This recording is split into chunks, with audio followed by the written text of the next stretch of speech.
Good afternoon, this is Jeff, Sewer Tech Northwest. Today we're at property address 325 Southeast Davis Street here in McMinnville. I describe everything as if you are standing in the road facing the front of the home. We are on the left side of the house here. Good landmark. It's kind of an oddly placed clean out just because it's a little ways out from the house. You've got this kind of little notched out or bumped out section right here. You can see how the wall bumps out away from the home. If you go straight off that corner, right at the fence line, there's your clean out. 4-inch ABS. Again, we're checking the overall condition and serviceability of the sanitary sewer line. Waters are running. And we're going to zero out here at the base of the clean out. So right as we drop in, we do have some standing water in the line, which we'll take a better look at on the way out when the line's fully drained. Running water always exaggerates things to some extent. So we'll wait till the end here to take a look at that.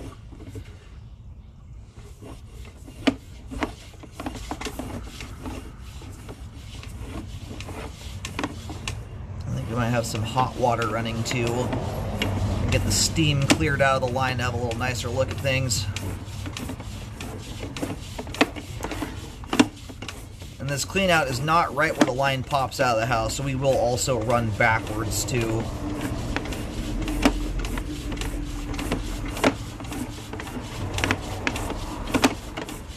It's a fairly clean sewer line though, which is nice to see. There's very little to no grease build up in the line. Transitioning here to 4-inch 3034 PVC. You should see a secondary clean out. Yep, there it is right there. Right now my camera's kind of upside down, but that tie-in there is actually the top of the pipe. It's currently on the screen anyway, at the bottom left-hand corner. In this part of town, typically those are in the sidewalk area under a big steel cover plate. You generally will say sewer or clean out on them or something of that nature.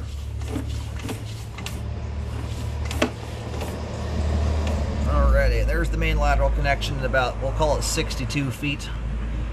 We're close enough. Alrighty, we're going to let the line drain out here for a few minutes. Then we'll pull back here in a moment. I'm going to go locate just to verify the line's going out to Davis Street. Alrighty, located the camera head. Line terminates out on Southeast Davis Street. And if you were to draw essentially an imaginary straight line from the clean out to Southeast Davis, right in the sidewalk area, you'll see that secondary clean out. Between the initial clean out and that one, you can get a pretty good eyeball on where the line's situated. For the most part, it runs pretty darn straight. It does meander around a little bit towards the beginning of the line, but pretty straight shot overall. Pull back in here and see what the standing water's looking like that's around the clean out. And then depending on, you know, I've been doing this for 13 years now. I've done almost 25,000 inspections, drain cleaning, repairs, all that good stuff, and developed a pretty good eye for when these bellies can become problems. In plastic sewer lines with those nice smooth pipe walls, I'm you know, fairly particular about the ones I recommend repairs on. A lot of it has to do with distance from the home, combined with the depth of the water, and the pipe material is a huge factor. Now, standing water in something like, you know, concrete pipe or cast iron pipe, for instance, with very rough pipe walls, the combination of standing water that will slow things down to some extent, and you couple that with rough pipe walls that are prone to snagging debris, it's not a combination I love. In plastic pipe, those smooth pipe walls do help to mitigate buildup fairly well, but we'll see here. It depends on where the belly starts relative to where it comes out of the home, things like that. So, looks like the standing water here is dissipating off right around 10 feet.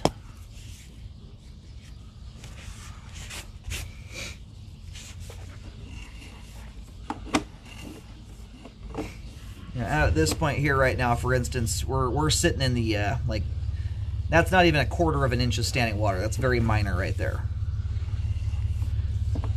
That right there you can hardly even call a belly. In fact, you actually, I think, got two bellies back to back here with a little bit of space in between them. This one starts here at about 4 feet approximately, extends out to 10 feet. That thing is somewhere between a 1/16 and a 1/4 inch of standing water. That is a very minor amount of standing water there. About the only thing you'll get consistently hanging up in water that minor is cooking oil, grease, stuff like that. Even the occasional paper towel, even, not that you should put those down your line, would shoot through that area there with very little issue whatsoever.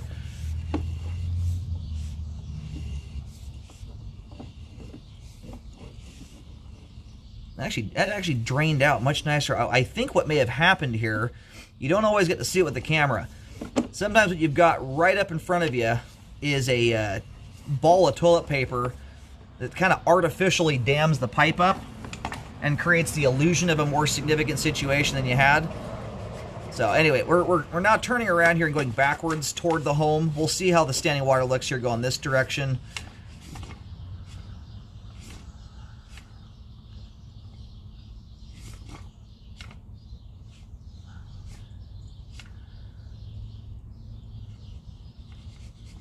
It's a tricky spot here on this turn like this. Fernco there, I think, which is a rubber gasket. Almost looks like it's bulging a little bit.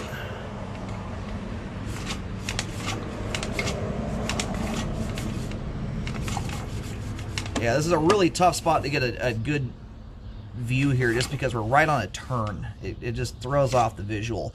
What my camera is running into right now appears to be the black rubber Fernco, or the gasket that seals the joint up. Sometimes those will start bulging over time. In fact, I'm having a really hard time getting past it.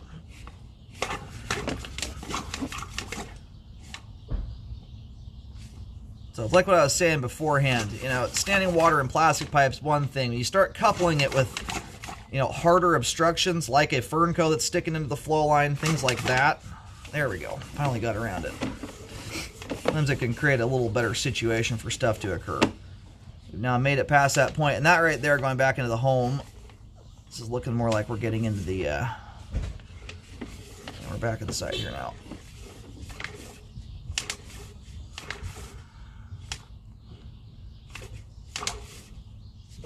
Got a little bit of rust scale there. Try and break that up with my camera a little bit.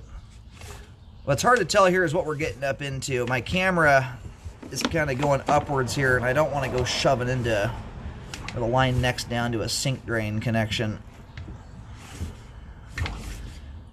My camera does not want to really navigate this turn. So anyway, we are back inside the home here at this point, but by and large what I focus on is exterior piping, the stuff that's buried underground. What I'm not seeing going backwards into the house here is any major debris buildup. There is some rust scale buildup in the line here, don't get me wrong. What that may very well be, though, beyond that point, is where you've got sink drains tying in.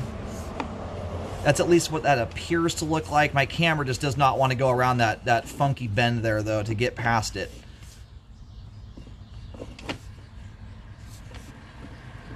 But if I recall, I believe most of the bathrooms are on this side of the home here, so everything relates to toilets in the main line may very well be tying in front of that point.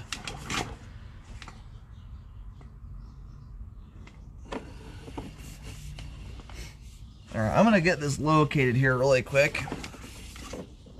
There's enough standing water. Like, the line as it sits right now, it is a functioning sewer line. It is draining slower than it should due to a combination of rougher pipe materials. And the cast iron, by and large, once you get around this bend here, actually looks quite good. It's quite smooth. No major rust scaling like this stuff right here. Very healthy looking cast iron. No rust flakes, no channeling in the flow line. This old cast iron generally holds up better than stuff that was done in the 70s. It's very, very well made. Better made than newer stuff. Once they outsourced the production of it, the quality of it went down. It's beyond that point that I'm having a harder time saying. I'm going to kind of go investigate into the house to see what plumbing may be on this point. If all the bathrooms tie in right as the line goes into the house, everything from about this point on may very well be just related to sink drains that are handling water and not solids.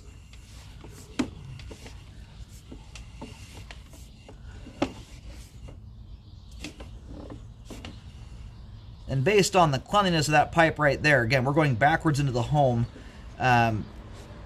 I'm not seeing any strong evidence of recurring blockages, although it sounds like this might be an Airbnb that I don't know if lived in full time. But this spot right here is the most concerning part in the line, where you've got a good...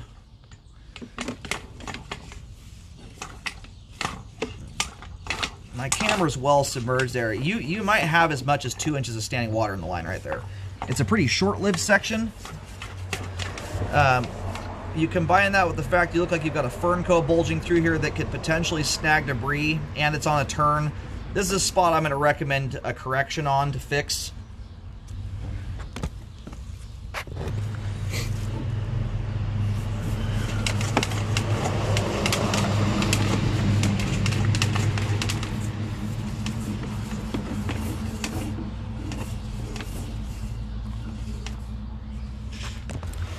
Alright, so about right here, the line didn't turn quite as quick as I had originally thought to go back into the home. Right here we are inside the foundation wall. So this is actually inside the house here. I'm going to turn a little water on, see if I can help clear some of this stuff out real quick.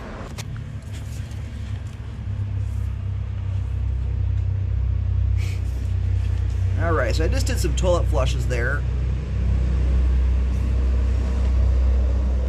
Got one branch of pipe here. I think where you still have a little bit of water trickling to the line is likely the toilet that's in the kind of main bedroom at the front left corner of the house. Again, that says you face this home from the street on the bottommost floor.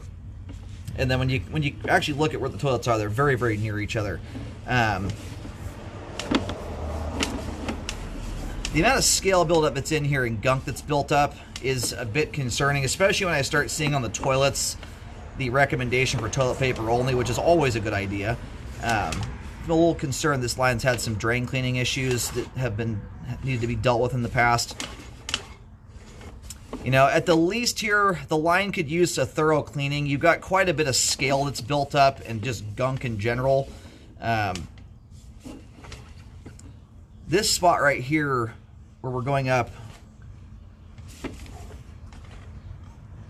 I'm going to see if I can get someone to flush a toilet for me to see if it comes routing through that area. If solids are moving through this spot right here, this is something that needs to at minimum be cleaned. Given the age this is though, my 2 cents on older plumbing at this point, older piping materials, if you're going to start digging some of it up, my 2 cents on it is go all the way, not parts and pieces, because it's already at the older end. And don't get me wrong, once you get past this particular spot here, cast iron's looking pretty good. This may be a lot of scale and debris buildup, so you could always start by cleaning the line out. Probably the most effective way to do that in this scenario would be to actually pull the toilets on the inside. You could reverse jet this out too. It might not be a bad idea to try and, you know, run the jet backwards and drag all that stuff out. If you can do it that way, great. The part that won't work on though is this branch that comes here on the right side. That part you'd have to probably go through the toilet flange in order to clean that out. I don't know if it looks similar to this though. It might be clean and clear. It may also be very scaly.